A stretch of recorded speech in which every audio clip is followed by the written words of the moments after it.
Boa noite, pessoal. Somos da FANORP, Faculdade do Norte Pioneiro. Estamos no quarto período do curso de Direito.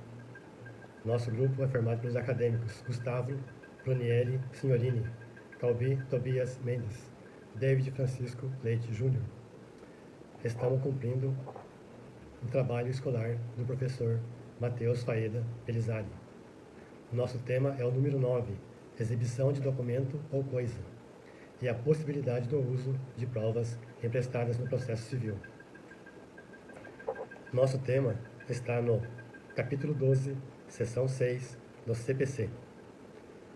O juiz pode intimar pessoas a apresentar um documento ou uma coisa, que seria um vídeo, uma gravação, uma conversa, alguma coisa que envolva as partes do processo. Diz isto no artigo 396. O juiz pode ordenar que a parte exiba documento ou coisa que se encontra em seu poder. Já no artigo 397, diz: o pedido formulado pela parte conterá a individuação tão completa quanto possível do documento ou da coisa. Item 2. A finalidade da prova, indicando os fatos que se relacionam com o documento ou com a coisa. Item 3. As circunstâncias em que se funda o requerimento para afirmar que o documento ou a coisa existe e se acha em poder da parte contrária. Isso quer dizer que a gente tem que afirmar que existe um contrato, ou um recibo, ou uma gravação, ou um vídeo que envolva as duas partes. Já no artigo 398, o juiz diz: o requerido dará a sua resposta nos 5 dias subsequentes à sua intimação. Então, o requerido, a pessoa que está em posse desse documento, terá até 5 dias para apresentar as suas respostas, ou o documento. No artigo 398, parágrafo único, diz: se o requerido afirmar que não possui o documento ou a coisa, o juiz permitirá que o requerente prove, por qualquer meio, que a declaração não corresponde à verdade. Como assim? Se o requerido, a pessoa que está em posse do documento, alegar que esse documento não existe, que ele não tem o poder desse documento, caberá ao requerente do processo, a pessoa que está pedindo esse documento, provar que esse documento existe sim, que foi feito um contrato, por exemplo. Esse contrato é feito por e-mail, pela internet, que ele tem conhecimento que esse contrato existe. No artigo 399 diz: o juiz não admitirá a recusa se o requerido tiver obrigação legal de exibir. Por exemplo, a pessoa que tem esse documento, ela tem a obrigação de exigir. Exemplo é o contrato. Se tem um contrato entre as partes, ele tem que ter esse contrato ou provar que entregou uma via ao requerente. 2. O requerido tiver aludido ao documento ou à coisa no processo com o intuito de constituir prova. Exemplo, o requerido é a pessoa que tem a posse desse documento e já citou esse documento anteriormente nesse processo. Se ele citou esse contrato existe. 3. O documento, por ser conteúdo, for comum às partes. Então, se esse documento envolve as duas partes, ele tem que ter esse documento em mãos. Ou comprovar que forneceu uma cópia ao requerente. Já no artigo 400, ao decidir o pedido, o juiz admitirá como verdadeiros os fatos que, por meio do documento ou da coisa, a parte pretendia provar-se. Item 1. O requerido não efetuar a exibição, nem fizer nenhuma declaração no prazo do artigo 398, ou seja, aqueles 5 dias. 2. Item 2. A recusa for havida por ilegítima. ele negou a existência desse documento sem fundamento nenhum. E no parágrafo único do artigo 400 diz: sendo necessário, o juiz pode adotar medidas indutivas, coercitivas, mandamentais ou subrogatórias para que o documento seja exibido. Então o juiz utilizará de todos os meios para que esse documento seja apresentado nesse processo civil. A minha parte de apresentação é só esta: artigo 396, artigo 397, artigo 398, artigo 399 e o artigo 400. Os demais artigos 401, 402, 403, 404 do CPC e o uso de provas emprestadas no processo civil será apresentada pelos meus colegas do grupo, Gustavo e David. Eu me baseei no Código de Processo Civil e algumas informações obtidas no site do Jus Brasil para apresentar este trabalho. Muito obrigado a todos. Uma boa noite. Ficam com Deus. Meu nome é Davi Francisco Leite Júnior, sou acadêmico de Direito, faço o 4º período na FANORP.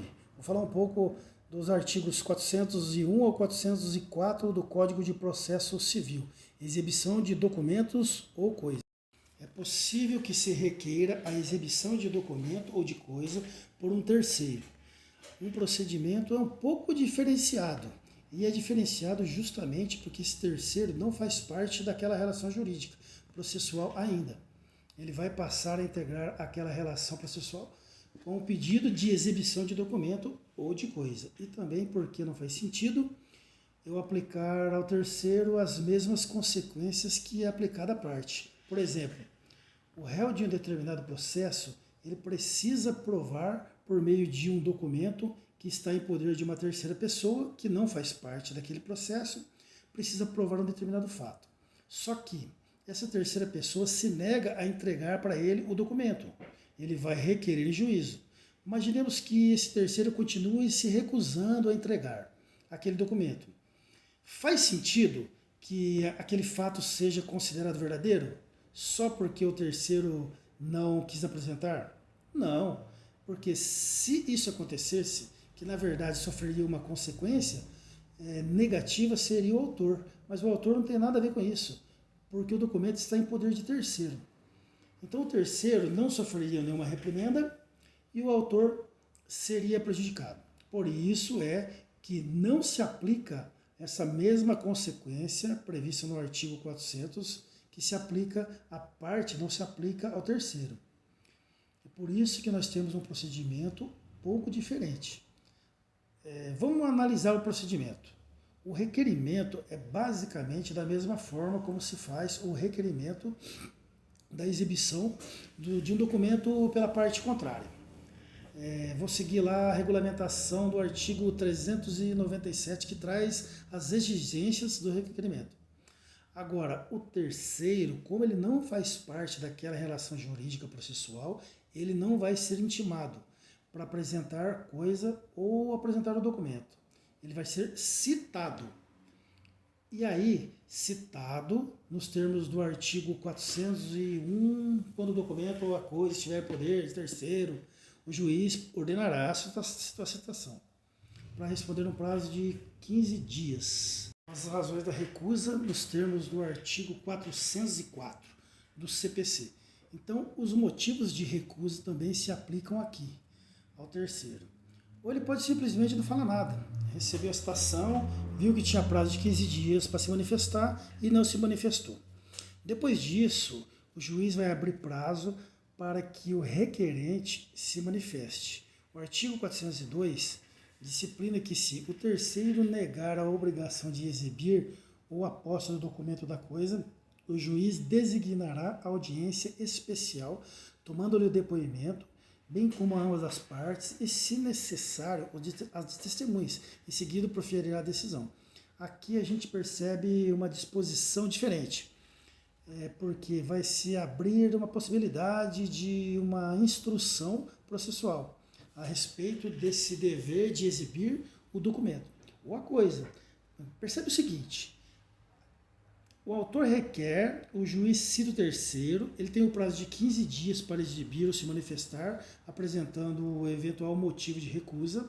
A partir dessa manifestação, imaginemos que ele se recuse a responder, a exibir o documento ou a coisa, ou diga que o documento ou a coisa não estão com ele, o juiz vai abrir prazo para que o requerente se manifeste sobre aquilo, e aí vai incidir a regra do artigo 402. Pode ser determinada essa audiência especial para que o terceiro seja ouvido e seja tomado o depoimento. É possível também que nessa audiência especial o juiz tome depoimento das partes no processo e que, se tiver, tome também o depoimento de testemunhas, que eventualmente a parte vai querer demonstrar que o documento, de fato, o documento está com o terceiro. Tem testemunha que demonstra isso. Então é possível que nessa audiência especial, se fala audiência especial justamente porque se trata de uma audiência que se destina especificamente a produzir provas a respeito de se o terceiro deve ou não deve exibir o documento, ou a coisa, ou se o documento ou a coisa estão ou não estão na posse desse terceiro. Depois dessa produção probatória, que é possível no âmbito desse requerimento, vai para a fase de decisão, e o artigo 403 é o que prevê a decisão desse caso.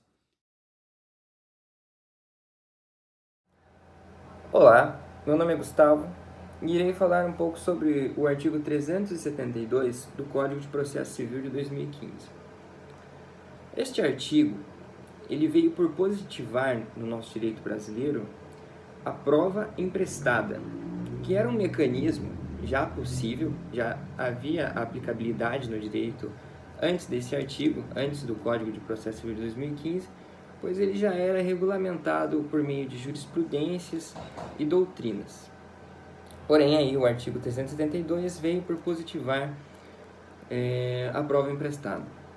Eu irei ler a letra da lei, o que diz o artigo, que diz assim: o juiz poderá admitir a utilização de prova produzida em outro processo, atribuindo-lhe o valor que considerar adequado, observado o contraditório. A prova emprestada é muito importante para o sistema jurisdicional, pois ela contribui tanto para a celeridade processual, como também dá um maior aproveitamento daquela prova já produzida, e se ela versa sobre o mesmo assunto, tanto no processo originário, como no processo onde você quer emprestar aquela prova, versando do mesmo assunto, nada mais justo e nada mais prático do que utilizar aquela prova, ao invés de você ter que produzir ela novamente, tendo ainda a possibilidade de ser uma prova que nem tem mais como ser produzida. Como um exemplo, corpo de delito. A prova ela pode ser emprestada de diversas áreas do direito. Um exemplo, uma prova produzida num processo administrativo pode ser emprestada para um processo civil. Uma prova produzida num processo penal pode ser também emprestada para o processo civil. Por isso ela é muito comum em ações ex delicto. Um outro aspecto importante da prova emprestada está até mesmo no final do artigo 372, onde deixa bem claro que deverá ser observado o contraditório. Isso significa que para você emprestar uma prova de outro processo, em ambos os processos deverão ter como autor e réu as mesmas partes, pois só assim teríamos então a observância do contraditório. Em um processo onde há conflito de interesses, para que uma prova possa ter o poder de influenciar a decisão do juiz, ambas as partes, autor e réu, deverão participar da produção dessa prova. Então, caso uma das partes do processo não tenha participado do processo originário daquela prova, ela deverá ter a oportunidade de resposta àquela prova, uma réplica àquela prova, pois senão a prova não terá validade, pois aí não teríamos a observância do contraditório. Com tudo isso, chegamos ao fim do nosso trabalho Espero que tenha ficado bem claro todos os assuntos abordados tanto por mim como pelo Calbi e pelo David. E muito obrigado pela atenção de todos.